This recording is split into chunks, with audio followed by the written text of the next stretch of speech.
आमे फास्ट कवि को परिचय विषय जानिबा। वर्षा कवितार कवि होसंती जगन्नाथ दास। एठी जगन्नाथ दास को भक्त कवि बोली आख्या दिया जाई अछि। भक्त कवि जगन्नाथ दास पंचदश शताब्दीर कवि अटंती। से पुरी जिलार कपिलेश्वरपुर रे जन्मग्रहण करथिले। तांका द्वारा ओडिया भागवत ओडिसा रे सर्वजनप्रिय आकृति एक पवित्र ग्रंथ अटे। आम जो वर्षा कविताटी ओडिया भागवतर दशम स्कंद 21 अध्याय अणा जाई अछि। पिले माने मु लेखि देखि कवि को परिचय विषय रे तुमे माने आपु नोट कर दो। फास्ट हमें प्रथम बाटी को पढिबा। ताले हमें पढिबा तुमे पिले माने बहिटी को पढो। मु पिले माने पढुची तुमे ए सुनो। ए मते ग्रीष्म काल गला वर्षा ऋतु प्रकाशिला सकल ऋतुकर सार शस्य संपद वंचपुर मेघे मिलिले शून्य पथि बिजुली सर्वत संगति महीमंडल दुख चाहि जल छाड़िला दोष होई घोर शबदे मेघमाल गर्जिन बरसंती जल। ले माने आमे बे प्रथम बाटी पढे ताला हम तले बुझिबा। एमते ग्रीष्म काल गला वर्षा ऋतु प्रकाशिला। पिले माने एमते गला एमते अर्थ होची एया पर।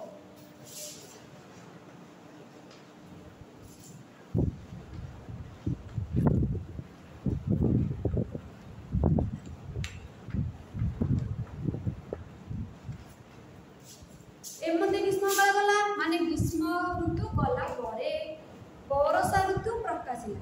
हमर पिले माने 6टा ऋतु अछि। वर्ष को 6 ऋतु ग्रीष्म वर्षा शरद हेमंत शीत बसंत।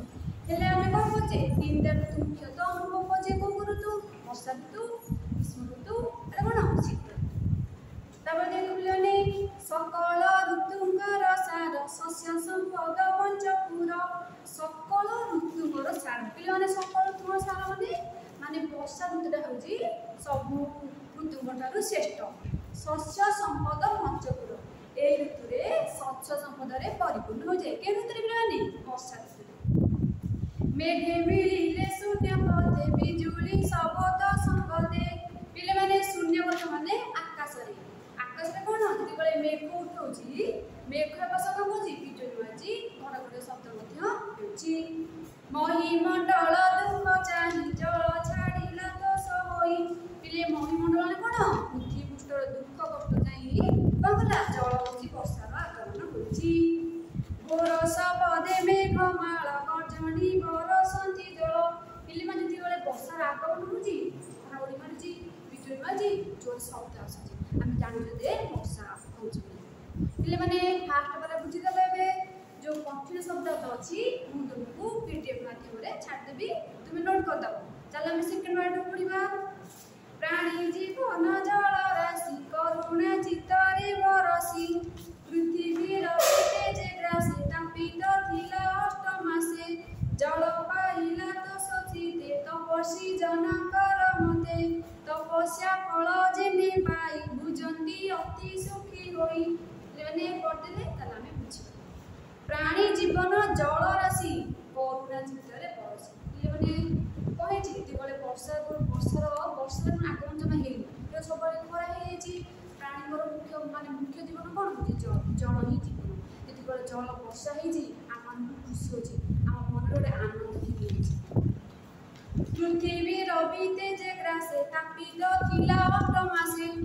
पिले माने 8 मास हिला पृथ्वी पृष्ठ रे कोनसी वर्षा हेई माने सूर्यंकर किरण रे उत्तप्त होई थिला। जल पाइला तो सचिते तपस्वी जनकर मते तपस्या फल जेने पाई बुझंती अति सुखी होई। पिले माने यार अर्थ होची देखो 8 मास हिला वर्षा हेतिला। जति बळे वर्षार आगमन होईची धड़ी कौन करछि अधिक आनंद लाभ करछि। सबुआडे शस्य सामने परिपूर्ण हो जाइछि।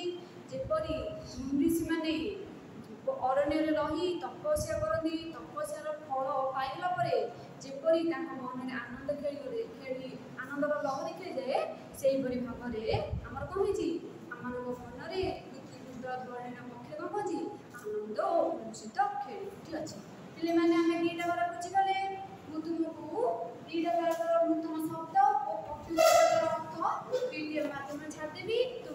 ଓଡ଼ିଆ ପାରା ମନେ ରଖିଦେବ। ନେକ୍ସଟ କ୍ଲାସରେ ଆମେ